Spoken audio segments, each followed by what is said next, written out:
ईद के मौके पर बयानबाजी तेज। बीएसपी प्रत्याशी का भड़काऊ बयान। योगी से पंगा इरफान को पड़ेगा भारी। बुरा फंसेगा मायावती का चहेता। यूपी सरकार ईद की तैयारियों को लेकर चौकन्नी है और तमाम ऐसे प्रयास किए जा रहे हैं ताकि ईद पर कोई बवाल देखने को ना मिले। ईद को लेकर नई गाइडलाइन भी जारी किए गए, जहां सड़क पर नमाज को लेकर कठोर चेतावनी दी गई। योगी सरकार ने साफ तौर पर कहा है कि कोई भी मुस्लिम सड़कों पर नमाज अदा नहीं करेगा, लेकिन कुछ लोगों को ये बात रास नहीं आ रही। हालांकि कुछ मुस्लिम समुदाय के लीडरों ने इस फैसले का खुलकर स्वागत किया है, लेकिन बीएसपी प्रत्याशी को ये बात पसंद नहीं आ रही और बीएसपी प्रत्याशी सैफी ने धमकी भरे लहजे में कह दिया कि नमाज हम वहीं पढ़ेंगे जहां हमारा मन होगा, हम किसी से नहीं डरते। लोकसभा चुनाव अब बेहद ही नजदीक है, ऐसे में प्रचार प्रसार का दौर तेज हो गया है। प्रचार के साथ साथ प्रत्याशियों के बयानों का दौर भी जारी है। इसी बीच बीएसपी प्रत्याशी ने एक ऐसा बयान दिया है जिससे सियासी गलियारों में हलचल तेज हो गई है। बीएसपी प्रत्याशी इरफान सैफी ने ईद की नमाज को लेकर एक भड़काऊ बयान जारी किया है। यह बयान तब सामने आया है जब योगी सरकार ने ईद की नमाज को लेकर कुछ जरूरी गाइडलाइंस जारी किए हैं। इसके बाद बीएसपी प्रत्याशी इरफान सैफी का एक भड़काऊ बयान सोशल मीडिया पर वायरल हो रहा है। सड़क पर नमाज की पाबंदी को लेकर जारी की गई गाइडलाइन पर इरफान सैफी ने सवाल खड़े किए हैं।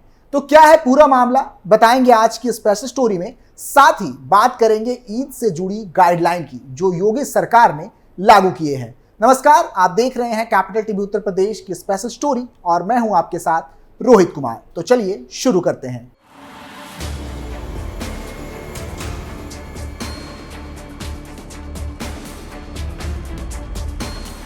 स्थानीय ईदगाह कमेटी ने नमाजियों की भीड़ को देखते हुए ईद की नमाज को 2 शिफ्ट में अदा करने का निर्णय लिया था। मंगलवार को चांद का दीदार नहीं होने के बाद बृहस्पतिवार को ईद मनाई जा रही है। बुधवार को माह रमजान का आखिरी रोजा रखा गया था। वहीं सड़कों पर नमाज ना हो, इसलिए पहली बार ईदगाह में ईद की नमाज 2 बार अदा की जाएगी, ऐसी घोषणा की गई थी। बता दें कि सरकार ने ईद को लेकर नई गाइडलाइन जारी की थी। इसमें कहा गया था कि इस बार सड़कों पर नमाज ना अदा की जाए।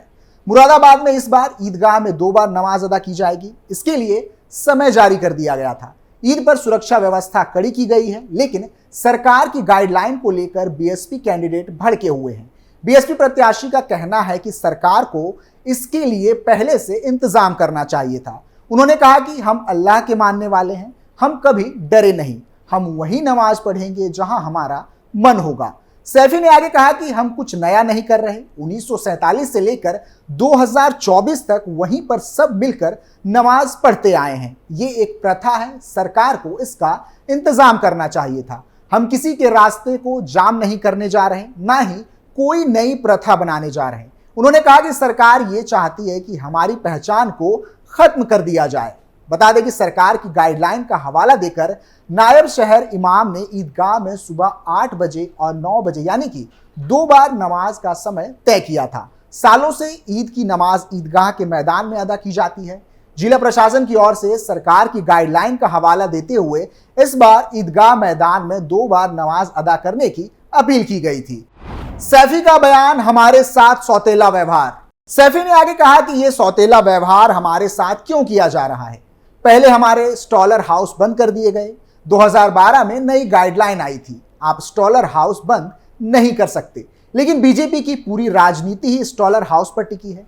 ये मुस्लिमों का त्यौहार है, ऐसे में आप किसी का खाना बंद नहीं कर सकते। बता दें कि इरफान सैफी मुरादाबाद से बीएसपी प्रत्याशी हैं। बीएसपी ने मुरादाबाद लोकसभा सीट से इरफान सैफी को प्रत्याशी घोषित किया है। यह घोषणा पाकबाड़ा स्थित बसपा मंडल कार्यालय पर आयोजित बैठक में की गई थी।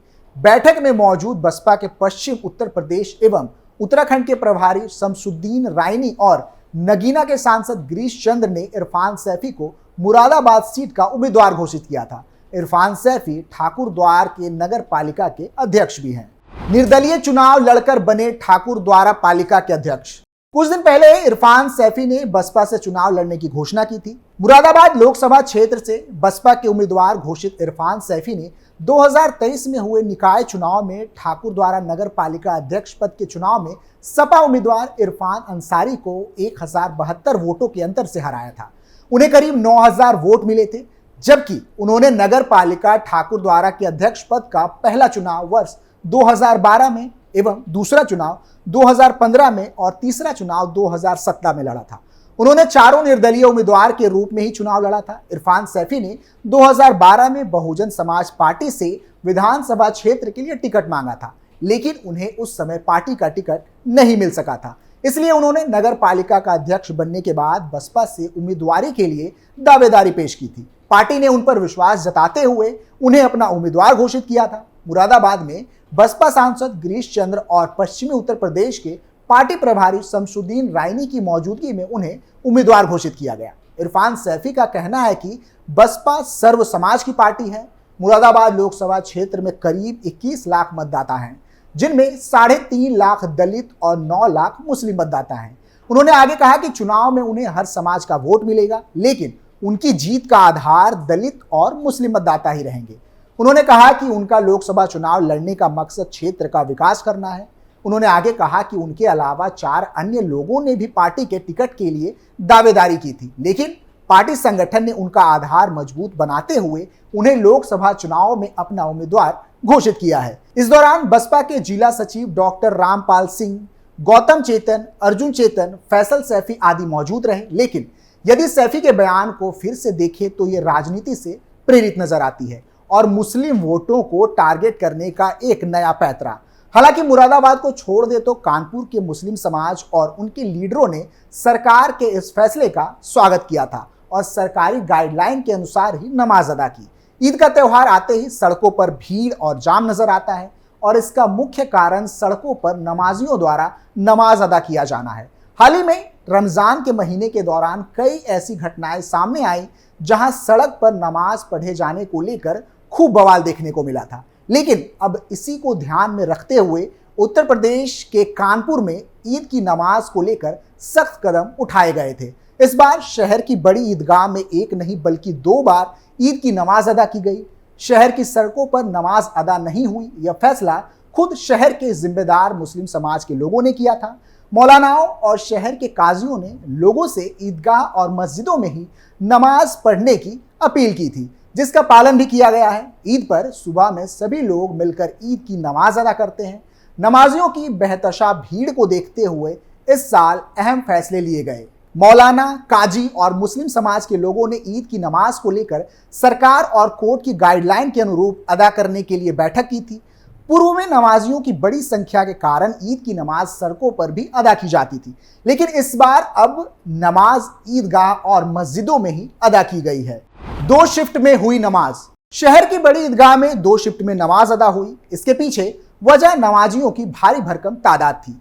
कानपुर की बड़ी ईदगाह के अंदर नमाज पढ़ने के लिए एक साथ पूरे नमाजी नहीं आ पाते।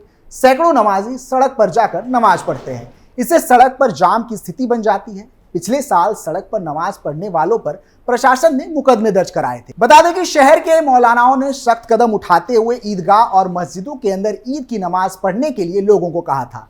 कानपुर की बड़ी ईदगाह में ईद की नमाज सुबह 8 बजे हुई, वहीं दूसरी नमाज 9:30 बजे पढ़ी गई। मौलानाओं और शहर काजियों ने लोगों से 2 शिफ्ट में नमाज पढ़ने की गुजारिश की थी। उन्होंने यह भी कहा था कि नमाज मस्जिद के अंदर ही पढ़ी जाए। मरकजी ईदगाह कमेटी के जिम्मेदारों ने 2 समय की नमाज पढ़ने का अपना शेड्यूल भी जारी किया था, जिसका बखूबी पालन किया गया है। ईदगाह पर नमाज अदा करने वालों से अपील की गई थी कि पहले नमाज में अगर जगह नहीं मिलती है तो वह दूसरी नमाज का इंतजार कर ले। बीते साल भी 2022 में ईद उल फितर के पाक मौके पर उत्तर प्रदेश ने एक नया इतिहास रचा था। मुख्यमंत्री योगी आदित्यनाथ के आह्वान पर पूरे प्रदेश में कहीं भी यातायात बाधित कर सड़कों पर ईद की नमाज नहीं अदा की गई थी। मुस्लिम धर्मगुरुओं ने भी सीएम के अपील का समर्थन किया था, जिसका नतीजा ये निकला कि ईद की नमाज ईदगाह अथवा अन्य तयशुदा पारंपरिक स्थान पर ही हुई थी। फिलहाल के लिए इतना ही। आप देखते रहिए कैपिटल टीवी उत्तर प्रदेश। नमस्कार।